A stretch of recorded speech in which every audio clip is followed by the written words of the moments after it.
Hello, I'm Transformers fan G138, and I'm here with a video review of Transformers Universe Dropshot. And right from the bat, we can say this is a repaint of Transformers Cybertron Defense Scattershot. Wow, mouthful. Basically, it comes with this cheap, clear, non-painted Cyber Key for Cyber Key weapons, but it's kind of like a beige, yellowish tank. It's a little more yellow than beige, although it's kind of supposed to be beige. It's got green, same basic mold. Decepticon. I like that they made this into a Decepticon simply because now I have a Decepticon with a bunch of missiles on his arms. I mean, how cool is that?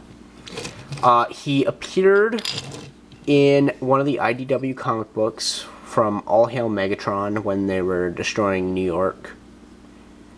The Decepticons were destroying New York. This guy was driven by the military and then transformed and took out the military squad, which is kind of cool. It was only in a couple panels of the comic, and he never appeared, and he was never officially named in the comic. But it's definitely this guy, it's the shape, and it's the robot, so I thought it was cool. Thought I'd share a little bit of that. I don't know what this number means, but I'm sure it means something. DC 02077. No, I have no idea what that means. They always usually mean something, and I'm sure this does too. I just don't know what it is. Anyway, so Cyber Key in this mode. Let's see. It's got this motion, and of course, everybody's favorite side-to-side motion here. This one's a little tougher than my other version of mold, but whatever. Cyber Key pops on the side. On both sides, unlocks the weapon. And then you can pull this one out. And you have some missile launchers, which are never the easiest to actually launch. So I'm not going to bother. And then this giant cannon here with the tip painted, so it looks a little odd, but you can also move those. Fold this back up. Pardon that, I'm a little tired. Promise to try not to make any jokes tonight. Let's see. So he's got some Minicon ports, which I actually have a Minicon handy. Just nothing special. You can just clip the Minicon on.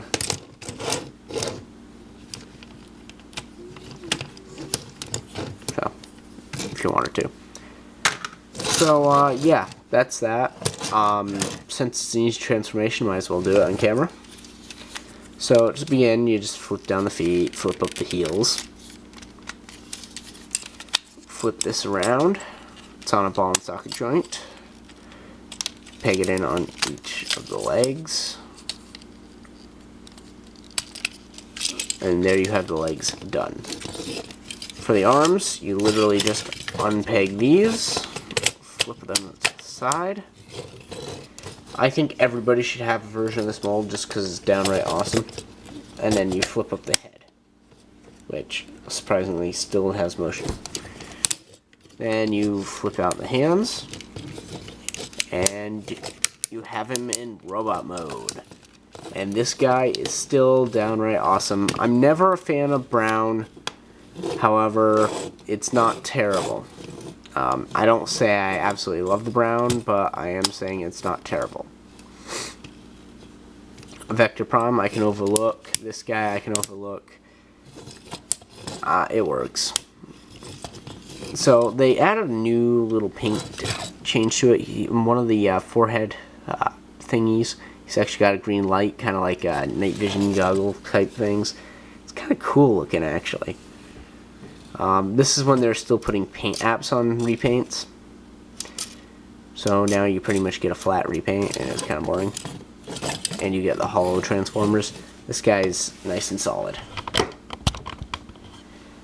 So, he's got motion in the little motion in the feet due to just the way they transform. He's got a really tight ratchet joint that goes 90 degrees on his knee. He's got a ratchet joint that can go 180. This can also go up and a little bit beyond there. Then he's got a waist swivel, which is always nice. His head turns on a hinge, and I suppose you could have him look up a little bit, but it's kind of weird looking. Ratchet shoulder, both aspects, as well as a swivel, but this kind of gets in the way a little bit unless you bend his arm down, which I might add the elbow is also on a ratchet joint, 90-degree turn. Then the hand has very little motion here. Now that's cool. The only thing I'm missing out of this one, because I did buy this secondhand, he is missing the rifle, but why I was kind of surprised it actually had this and the missiles with it. But the guy is awesome. He tries to track everything down, so because it was missing the rifle, I actually got it for a really decent price of like $10. I think this mold was worth $10. I really do, just because it's downright cool. So, in this mode, you push this down and put this back in. The gun comes up over his hand like it's a rifle, which is cool. And in this one, it becomes like a kind of like an over-the-shoulder bazooka missile launcher cannon. Also lined up so it can kind of look like a handle, which is another one of my reasons that this is one of my favorite molds. Downright, this has got to be one of my top molds. It's got this purple viewfinder, which is kind of useless where it is. I mean, there's not even a position where you can look through it. I guess it's one of those gimmicks where you can look through it kind of thing. But even so, your finger gets in the way of the missiles when launching missiles. Interesting, not necessary. Highly recommend this mold. This figure is not bad for a little known to unknown to non-existent character. And, you know, the fact that he appeared in a comic book somewhere was kind of neat. I almost think he is like a Micromaster or something. I don't know. I didn't bother looking him up. But I have him in my Classics collection. He looks nice. He's a Decepticon army builder, basically. And I like him. I'm pretty sure that's it. So, if you have any questions about the mold or the character, I will look up information if you wish me to. Just post a comment down below with your question. That's pretty much it, and as usual, thanks for watching.